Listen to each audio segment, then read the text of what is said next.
ನಾವು ಕೃಷ್ಣನನ್ನು ಅರ್ಥ ಮಾಡ್ಕೋಬೇಕು ಅಂದರೆ, ನಾವು ಕೃಷ್ಣನನ್ನು ನಮ್ಮ ಜೀವನದಲ್ಲಿ ತರಬೇಕು, ನಮ್ಮೊಳಗೆ ಇಳಿಸ್ಕೋಬೇಕು ಅಂದರೆ, ನಮ್ಮ ಜೀವನದಲ್ಲಿ ಕೃಷ್ಣನನ್ನು ಕರಿಬೇಕು ಅಂದರೆ ಮೊದಲು ನಾವು ಕೃಷ್ಣ ಯಾರು ಅನ್ನೋದನ್ನು ತಿಳ್ಕೊಬೇಕಾಗ್ತದೆ. ನಾವು ಕೃಷ್ಣ ತತ್ವನ ಅರ್ಥ ಮಾಡ್ಕೊಳ್ಬೇಕಾಗ್ತದೆ. ಕೃಷ್ಣ ಅನ್ನೋದು ಪೂರ್ಣ ತತ್ವ. ನಾವು ಕೃಷ್ಣನ ಥರ ಆಗ್ಲಿಕ್ಕಾಗಲ್ಲ. ಕೃಷ್ಣನ ಜ್ಞಾನ ನಮ್ಮಲ್ಲಿ ಇಳಿಸ್ಕೋಬಹುದು. ರಾಮನ ಥರ ನಾವು ಆಗ್ಬೋದು, ಮರ್ಯಾದಾ ಪುರುಷೋತ್ತಮ, ಅದು ಒಂದು ಕ್ಯಾರೆಕ್ಟರ್ ನಮ್ಮಲ್ಲಿ ಇಳಿಸ್ಕೋಬಹುದು. ಕೃಷ್ಣನ ಕ್ಯಾರೆಕ್ಟರ್ನ ನಮ್ಮೊಳಗೆ ಇಳಿಸ್ಕೊಳ್ಳಿಕ್ಕಾಗಲ್ಲ. ಇಳಿಸ್ಕೊಳ್ಳಿಕ್ಕೆ ಶುರು ಮಾಡಿದ್ರೆ ನಾಳೆಯಿಂದ ನಮಗೆ ಬೈಗುಳ ಬೀಳಲಿಕ್ಕೆ ಶುರು ಆಗ್ಬೋದು.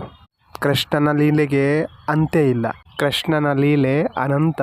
ಲೀಲೆ ಯಾರು ಮಾಡಬಲ್ಲರು ಅಂದರೆ ಯಾರಲ್ಲಿ ಮನಸ್ಸನ್ನು ಪ್ರತಿಯೊಂದು ದೃಷ್ಟಿಕೋನದಿಂದ, ಆತ್ಮನ ಪ್ರತಿಯೊಂದು ದೃಷ್ಟಿಕೋನದಿಂದ ನೋಡಬಲ್ಲ ಕೆಪಾಸಿಟಿ ಇದೆಯೋ ಅಂಥವ್ರು ಕೃಷ್ಣ ಆಗ್ಬೋದು. ಅಂಥವರೇ ಲೀಲೆ ಮಾಡ್ಬೋದು, ಲೀಲೆಯಲ್ಲಿ ಇಳಿಬಹುದು. ಕೃಷ್ಣ ಏನೇ ಲೀಲೆ ಮಾಡಿದ್ರು ಉದ್ಧಾರ ಮಾಡ್ಲಿಕ್ಕೆ ಮಾಡಿದ್ದಾರೆ. ಕೃಷ್ಣ ಅಸುರರಿಗೆ ಕೊಂದಿದ್ದು ಅವರ ಉದ್ಧಾರಕ್ಕಾಗಿಯೇ. ಕೃಷ್ಣ ಬೆಣ್ಣೆ ಕದ್ದಿದ್ದು ಉದ್ಧಾರಕ್ಕಾಗಿಯೇ. ಕೃಷ್ಣನಿಗೆ ಅಷ್ಟೊಂದು ಹೆಂಡತಿಯರು, ಅದು ಉದ್ಧಾರಕ್ಕಾಗಿಯೇ. ಕೃಷ್ಣ ಕುರುಕ್ಷೇತ್ರದಲ್ಲಿ ಮಹಾಭಾರತ ಯುದ್ಧ ಮಾಡಿದ್ದು ಸಹ ಉದ್ಧಾರಕ್ಕಾಗಿಯೇ ಮಾಡಿತ್ತು. ಯಾರ ಲೀಲೆಯಲ್ಲಿ ಉದ್ಧಾರ ಇದೆಯೋ ಅದು ಕೃಷ್ಣ. ಕೃಷ್ಣ ಬಾಲ್ಯದಲ್ಲಿ ಮಾಡಿರುವ ಎಷ್ಟೋ ಲೀಲೆಗಳು, ಅದು ರಾಕ್ಷಸರ ಸಂಹಾರ ಆಗಿರ್ಬೋದು, ಏನೇ ಇರಬಹುದು, ಅದು ಧರ್ಮಕ್ಕಾಗಿಯೇ ಆಗಿತ್ತು. ಕೃಷ್ಣನ ಬುದ್ಧಿ ಎಲ್ಲಿ ತನಕ ಇದೆ ಅಂದರೆ, ಅವರು ಕುರುಕ್ಷೇತ್ರದಲ್ಲಿ ಯುದ್ಧ ಮಾಡಿಲ್ಲ, ಆದರೆ ಇಬ್ಬರ ಮಧ್ಯೆ ಯುದ್ಧ ಆಗೋ ರೀತಿ ಮಾಡಿ ಧರ್ಮದ ಸ್ಥಾಪನೆ ಮಾಡಿದ್ರು, ಧರ್ಮನ ಗೆಲ್ಲಿಸಿದ್ರು. ಆ ಚಾಲಾಕಿತನ ಅವರಲ್ಲಿತ್ತು. ಕೃಷ್ಣನನ್ನು ನೀವು ಸರಿಯಾಗಿ ಅರ್ಥ ಮಾಡ್ಕೋಬೇಕು ಅಂದರೆ, ಕೃಷ್ಣನಲ್ಲಿ 4 ಕ್ಯಾರೆಕ್ಟರ್ ಇದೆ, ಪಾತ್ರ ಇದೆ. ಮೊದಲನೇದು ಬಾಲಕ, 2ನೇದು ಯುವಕ, 3ನೇದು ಜ್ಞಾನಿ, 4ನೇದು ಮುಕ್ತ. ಕೃಷ್ಣನ ಸೀದಾ ಸಂಬಂಧ ಆಕರ್ಷಣೆಯೊಂದಿಗಿದೆ. ಕೃಷ್ಣ ಅಂದ್ರೇ ಆಕರ್ಷಣೆ. ಕೃಷ್ಣನ ಆಕರ್ಷಣೆಯಿಂದ ಯಾರೂ ತಪ್ಪಿಸ್ಕೊಳ್ಳಿಕ್ಕಾಗಿಲ್ಲ. ಕೃಷ್ಣನ ಬುದ್ಧಿಮತ್ತೆಯಿಂದ ಯಾರೂ ತಪ್ಪಿಸ್ಕೊಳ್ಳಿಕ್ಕಾಗಿಲ್ಲ. ಕೃಷ್ಣನ ಪರಾಕ್ರಮದಿಂದ ಯಾರೂ ತಪ್ಪಿಸ್ಕೊಳ್ಳಿಕ್ಕಾಗಿಲ್ಲ. ಕೃಷ್ಣನ ಸೌಂದರ್ಯದಿಂದ ಯಾರೂ ತಪ್ಪಿಸ್ಕೊಳ್ಳಿಕ್ಕಾಗಿಲ್ಲ. ಕೃಷ್ಣನ ಜ್ಞಾನದಿಂದ ಯಾರೂ ತಪ್ಪಿಸ್ಕೊಳ್ಳಿಕ್ಕೆ ಆಗಿಲ್ಲ. ಪ್ರತಿಯೊಬ್ಬರೂ ತನ್ನ ಬುದ್ಧಿ ಅನುಸಾರವಾಗಿ ಅವರಿಂದ ಜ್ಞಾನ ಪಡೆದರು. ಕೃಷ್ಣ ಯಾವತ್ತೂ ತನಗೆ ಯಾರೋ ಮಿತ್ರ ರೂಪದಲ್ಲಿ ನೋಡ್ತಾ ಇದ್ದಾರೆ, ಯಾರೋ ಶತ್ರು ರೂಪದಲ್ಲಿ ನೋಡ್ತಾ ಇದ್ದಾರೆ, ಅವರು ಅದ್ರ ಬಗ್ಗೆ ಏನೂ ಅಂದ್ಕೊಂಡಿಲ್ಲ. ಯಾರು ಯಾವ ರೂಪದಲ್ಲಿ ನನ್ನ ಆರಾಧನೆ ಮಾಡ್ತಾರೋ ಅವರಿಗೆ ಅವರು ಅದೇ ರೂಪದಲ್ಲಿ ತೋರಿಸ್ಕೊಂಡ್ರು. ಅವರು ಎಲ್ಲ ರೂಪದಲ್ಲಿ ಎಲ್ಲರನ್ನು ಸ್ವೀಕಾರ ಮಾಡಿದರು. ಅವರ ಥಿಯರಿ ಏನಂದರೆ, ಯಾರು ತನ್ನನ್ನು ಯಾವ ರೂಪದಲ್ಲಿ ಆರಾಧಿಸ್ತಾರೋ, ಅರ್ಥ ಮಾಡ್ಕೊಳಿಕ್ಕೆ ನೋಡ್ತಾರೋ ಅವರನ್ನು ನಾನು ಅದೇ ರೂಪದಲ್ಲಿ ತೋರಿಸ್ಕೊಳ್ತೀನಿ. ಯಾರು ಯಾವ ರೀತಿ ಇದ್ದಾರೋ ಅವ್ರಿಗೆ ನಾನು ಆ ರೀತಿಯೇ ತೋರಿಸ್ಕೊಳ್ತೀನಿ, ಸ್ವರೂಪನ ತೋರಿಸ್ಕೊತೀನಿ. ರಾಮ ಅವತಾರದಲ್ಲಿ ರಾಮ ಶಬರಿಯ ಧೈರ್ಯ ಮೆಚ್ಚಿಕೊಂಡು ಶಬರಿ ಹತ್ರ ಹೋಗಿದ್ರು. ಆದರೆ ಇಲ್ಲಿ ಸುಧಾಮ ಜಪ ಮಾಡಿ ಮಾಡಿ ಸುಸ್ತಾದರೂ ಸಹ ಕೃಷ್ಣ ಹೋಗಿರಲಿಲ್ಲ. ಇಲ್ಲಿ ರಾಮ ಕರುಣಾಮಯಿ, ಕೃಷ್ಣ ಪ್ರೇಮ. ನಾವು ಯಾರನ್ನಾದರೂ ಪ್ರೀತಿ ಮಾಡಿದ್ರೆ ನಾವು ಅವ್ರ ಹತ್ರ ಏನೂ ಬೇಡಲಿಕ್ಕೂ ಆಗಲ್ಲ. ನಾವು ಪ್ರೇಮಿ ಹತ್ರ ಹೋದರೆ ಅವರೇ ಎಲ್ಲ ಕೊಡ್ತಾರೆ. ರಾಮ ಕರುಣಾಮೂರ್ತಿ. ಅವರು ಶಬರಿ ಹತ್ರ ಹೋದರು, ಅಹಲ್ಯ ಹತ್ರ ಹೋದರು, ವಿಭೀಷಣ ಹತ್ರ ಹೋದರು, ಸುಗ್ರೀವ ಹತ್ರ ಹೋದರು, ಹನುಮಂತನ ಹತ್ರ ಹೋದರು. ಅವರೇ ಖುದ್ದಾಗಿ ನಡ್ಕೊಂಡು ಹೋದರು. ಆದರೆ ಕೃಷ್ಣ ಯಾರ ಹತ್ರನೂ ಹೋಗಲಿಲ್ಲ. ಕೃಷ್ಣ ತನಗೋಸ್ಕರ ಯಾರೋ ಕಾಯ್ತಾ ಇದ್ದಾರೆ ಅಂತ ಆ ರೀತಿ ವಿಚಾರ ಮಾಡಿಲ್ಲ. ಅವ್ರ ಥಿಯರಿ ಏನಂದರೆ, ನಾನಿದ್ದೀನಿ, ಬೇಕಾದವ್ರು ಬರಲಿ, ನಾನಂತೂ ಇದ್ದೀನಿ, ಯಾರಿಗೆ ಬರಬೇಕು ಅನಿಸ್ತದೋ ಬರಲಿ. ಅವರು ಸುಧಾಮ ಅವರ ಕೂಗು ಕೇಳಿಸ್ಕೊಳ್ತಾ ಇರಲ್ವಾ? ಕೇಳಿಸ್ಕೊಳ್ತಾ ಇದ್ದರು. ಕೂಗ್ತಾ ಇದ್ದಾರೆ ಅಂದರೆ ಬರ್ಬೋದಲ್ವಾ? ಬರಲಿ. ಕೃಷ್ಣ ಭಕ್ತರಿಗೆ ತನ್ನ ಲಿಮಿಟನ್ನು ಮೀರಿ ಹೊರಬರಲಿಕ್ಕೆ ಅವಕಾಶ ಮಾಡಿಕೊಟ್ಟಿದ್ದಾರೆ. ರಾಮ ಕರುಣಾಮೂರ್ತಿ. ಶಬರಿ ತನ್ನ ಕುಟೀರದಿಂದ ಹೊರಗಡೆ ಬರಲ್ಲ ಅಂತ ಗೊತ್ತಿತ್ತು, ತಾನೇ ಹೋಗ್ಬೇಕಂತ ಹೋದರು. ಸುಗ್ರೀವ ತನ್ನ ಚಿಂತೆಯಿಂದ ಹೊರಬರಲ್ಲ ಅಂತ ಗೊತ್ತಿತ್ತು. ವಿಭೀಷಣರು ಲಂಕಾದಲ್ಲಿ ಜಾಮ್ ಆಗಿಬಿಟ್ಟಿದ್ರು. ಈ ಕಡೆ ಅಹಲ್ಯ ಕಲ್ಲಾಗೆ ಇದ್ದರು. ರಾಮನೇ ಖುದ್ದಾಗಿ ಅಲ್ಲಿಗೆ ಹೋಗಬೇಕಾಯಿತು. ಆದರೆ ಕೃಷ್ಣ ಅವ್ರ ಹತ್ರ ಎಲ್ಲರೂ ಆಕರ್ಷಣೆಗೆ ಒಳಗಾಗಿ ಅವ್ರ ಹತ್ರನೇ ಬಂದರು. ಅದು ದುರ್ಯೋಧನ ಆದರೂ ಸರಿ, ಸುಧಾಮ ಆದರೂ ಸರಿ. ಮಹಾಭಾರತ ಯುದ್ಧ ನಡೀತಾ ಇದೆ, ಸಹಾಯ ಯಾಚಿಸ್ಕೊಂಡು ದುರ್ಯೋಧನ ಸಹ ಬಂದಿದ್ದರು. ಕೃಷ್ಣ ದುರ್ಯೋಧನನಿಗೂ ಆಫರ್ ಕೊಡ್ತಾರೆ, ಏನು ಬೇಕು ಕೇಳು.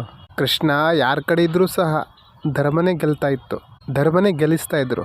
ಅವರು ಒಂದು ಕಡೆ ಹೇಳಿದಾರಲ್ಲ, ಸಂಭವಾಮಿ ಯುಗೆ ಯುಗೆ, ಅಧರ್ಮದ ನಾಶಕ್ಕಾಗಿ, ಧರ್ಮದ ಸ್ಥಾಪನೆಗಾಗಿ ನಾನು ಮತ್ತೆ ಅವತಾರ ಎತ್ತೀನಿ ಅಂತ ಸಂಭವಾಮಿ ಯುಗೆ ಯುಗೆ ಅಂತ ಹೇಳಿದ್ದಾರೆ. ಒಂದು ವೇಳೆ ದುರ್ಯೋಧನ ಕೃಷ್ಣನಿಗೆ ನೀನೇ ಬೇಕು ಕೃಷ್ಣ ನನಗೆ ಅಂತ ಹೇಳಿದರೆ ಏನಾಗ್ತಿತ್ತು? ಕೃಷ್ಣನಿಗೆ ನಾಟಕ ಮಾಡೋದು ಹೊಸದಲ್ಲ. ಅವರು ದುರ್ಯೋಧನ ಕಡೆ ಇದ್ದರೂ ಸಹ ಧರ್ಮನೇ ಗೆಲ್ಲಿಸ್ತಾ ಇದ್ರು. ಕೃಷ್ಣ ಅಂದರೆ ಅನಂತ, ಅವ್ರಿಗೆ ಯಾವುದೇ ಲಿಮಿಟ್ ಇಲ್ಲ, ಮಾನ ಮರ್ಯಾದೆ ಇಲ್ಲ. ಅವರು ಪಾಪ ಮಾಡಿದ್ರು ಪುಣ್ಯ ಮಾಡಿದ್ರು, ಒಳ್ಳೇದು ಮಾಡಿದ್ರು ಕೆಟ್ಟದ್ದು ಮಾಡಿದ್ರು, ಅರ್ಧಂಬರ್ಧ ನಾಚಿಕೆಯಿಂದ ಆ ರೀತಿಯನ್ನು ಮಾಡಲ್ಲ, ಆತ್ಮವಿಶ್ವಾಸದಿಂದನೇ ಮಾಡ್ತಾಯಿದ್ರು. ಯಾವುದ್ರ ಬಗ್ಗೆನೂ ಗಿಲ್ಟ್ ಪಶ್ಚಾತ್ತಾಪ ಇಟ್ಕೊಂಡಿರಲಿಲ್ಲ. ಅವರ ಜೀವನದ ಯಾತ್ರೆನ ನೀವು ನೋಡ್ಕೊಬಂದರೆ ಅವರು ಎಲ್ಲೂ ಒಂದು ಕಡೆ ನಿಂತ್ಕೊಂಡಿಲ್ಲ. ಅವರು ಮುಂದುವರಿತಾನೇ ಇದ್ದರು, ಮುನ್ನುಗ್ತಾನೇ ಇದ್ದರು. ಮೊದಲನೇದಾಗಿ ಜನ್ಮನೇ ಕಾರಾಗೃಹದಲ್ಲಾಯಿತು, ಜೈಲಲ್ಲಾಯಿತು. ಕೃಷ್ಣನಿಗೆ ತನ್ನ ಜನ್ಮ ಎಲ್ಲಾಯಿತು, ಅದರಿಂದ ಏನೂ ವ್ಯತ್ಯಾಸ ಆಗಲ್ಲ. ಅವರಿಂದ ನಾವು ಕಲಿಬೇಕಾದಂಥ ಪಾಠ ಕೂಡ ಇದೆ. ಯಾವುದೇ ಪರಿಸ್ಥಿತಿಯಲ್ಲಿ ನೀವು ನಿಮ್ಮ ಪರಿಸ್ಥಿತಿಯ ಗುಲಾಮ ಆಗಬೇಡಿ, ಪರಿಸ್ಥಿತಿನ ನಿಮ್ಮ ಗುಲಾಮ ಮಾಡ್ಕೊಳ್ಳಿ. ಎಲ್ಲರ ಹತ್ರ ಒಳ್ಳೆಯವರಾಗಲಿಕ್ಕೆ ಪ್ರಯತ್ನವೂ ಮಾಡಬೇಡಿ. ಇದನ್ನೇ ಕೃಷ್ಣ ಹೇಳ್ತಾರೆ. ಎದುರಿಗಿರುವವರು ದುರ್ಯೋಧನ ಆದರೆ ನೀವು ದುರ್ಯೋಧನನೇ ಆಗಿ. ಕೃಷ್ಣ ಸದ್ಗುಣಗಳನ್ನು ಕಲಿಸಿಲ್ಲ, ಅವರು ಸ್ವಭಾವನ ಕಲಿಸಿದ್ದಾರೆ. ಕೃಷ್ಣ ಎಲ್ಲೂ ಒಂದು ಕಡೆ ಸ್ಟ್ರಕ್ ಆಗಿಲ್ಲ. ಯಾವ್ಯಾವ ರೀತಿ ಪರಿಸ್ಥಿತಿ ಬಂತೋ ಆ ರೀತಿಯ ಪಾತ್ರಗಳನ್ನು ವಹಿಸ್ಕೊಂಡು ಹೋಗ್ತಾನೆ ಇದ್ದರು. ಅದು ಸ್ಥಿತಪ್ರಜ್ಞ ಅವಸ್ಥೆಯಲ್ಲಿ, ಜ್ಞಾನಿಯ ಅವಸ್ಥೆಯಲ್ಲಿ. ಕೃಷ್ಣ ಯಾವತ್ತೂ ತನಗೋಸ್ಕರ ಬದುಕಿಲ್ಲ. ಅವರ ಬಾಲ್ಯ, ಯೌವನ, ಕೊನೆಯ ಕ್ಷಣಗಳು ಸಹ ಧರ್ಮದ ಸ್ಥಾಪನೆಗಾಗಿ ಬದುಕಿದರು. ಕೃಷ್ಣ ಒಂದೇ ಜಗದ್ಗುರು. ಕೃಷ್ಣಂತರ ಯಾರು ಗುರು ಆಗಲಿಕ್ಕಾಗೋದೂ ಇಲ್ಲ. ಯಾಕೆ ಆಗಲಿಕ್ಕಾಗಲ್ಲ? ಯಾಕಂದರೆ ಅವರಿಗೆ ಯಾವ ಸಮಯದಲ್ಲಿ ಏನು ಮಾಡಬೇಕು ಅನ್ನೋದು ಗೊತ್ತಿತ್ತು. ಕೃಷ್ಣನ ಹತ್ರ ಭವಿಷ್ಯದ ಯೋಜನೆ ಇರ್ತಿತ್ತು. ಹೀಗೆ ಮಾಡಿದರೆ ಹೀಗಾಗತ್ತೆ ಅನ್ನೋದು ಅವ್ರಿಗೆ ಗೊತ್ತಿತ್ತು. ಹಾಗಾಗಿ ಅವರು ಭವಿಷ್ಯದ ಅನುಮಾನಗಳಿಗೆ ತಕ್ಕ ಹಾಗೆ ಯೋಜನೆನ ರೂಪಿಸ್ಕೊಳ್ತಾ ಇದ್ದರು. ಅವ್ರಿಗೆ ಗೊತ್ತಾಗ್ತಾ ಇತ್ತು ಯಾರು ಏನು ಮಾಡ್ಬೋದು, ಯಾರು ಹೇಗೆ ಮಾಡ್ಬೋದು. ಈ ಒಂದು ಕ್ವಾಲಿಟಿ ನಮ್ಮ ಹತ್ರ ಬರಬೇಕು. ಆ ಕ್ವಾಲಿಟಿ ಬರೋದೇ ವಿವೇಕದಿಂದ, ಬುದ್ಧಿಯಿಂದ. ಭವಿಷ್ಯನ ತನಗೆ ಬೇಕಾದ ಹಾಗೆ ಪರಿವರ್ತಿಸಿಕೊಳ್ಳೋದು, ಅದು ಕೃಷ್ಣ ಬಿಟ್ಟರೆ ಅವನಕ್ಕಿಂತ ಚೆನ್ನಾಗಿ ಯಾರ ಕೈಲೂ ಆಗಲ್ಲ. ಅದನ್ನು ಕೃಷ್ಣನಿಗಿಂತ ಚೆನ್ನಾಗಿ ಯಾರು ಮಾಡ್ತಾರೆ? ಕೃಷ್ಣನಿಗಿಂತ ಚೆನ್ನಾಗಿ ಯಾರು ಬಲ್ಲರು? ಕೆಲವೊಂದು ಸಲ ಕಾಲದ ನಿರ್ಣಯ ಆಗಿರ್ತದೆ, ನಮಗೆ ಪ್ರಿಡಿಕ್ಟ್ ಮಾಡಲಿಕ್ಕಾಗಲ್ಲ. ಆ ರೀತಿ ಆಗ್ತದೆ. ನಾವೆಷ್ಟೇ ಚತುರ ಚಾಲಾಕಿ ಆಗಿದ್ರೂ ಸಹ ಒಂದೊಂದು ಸಲ ಕಾಲದ ಮುಂದೆ ತಲೆ ತಗ್ಗಿಸಲೇಬೇಕಾಗ್ತದೆ. ಆದರೆ ಆ ಸಮಯನ ಅರ್ಥ ಮಾಡ್ಕೊಳ್ಳೋದು ಅದು ಸಹ ಚತುರತೆ. ದ್ವಾರಕ ಮುಳುಗಿದಾಗ ಆವಾಗಲೂ ಸಹ ಕೃಷ್ಣನ ಮುಖದಲ್ಲಿ ಅದೇ ಶಾಂತಿ ಇತ್ತು.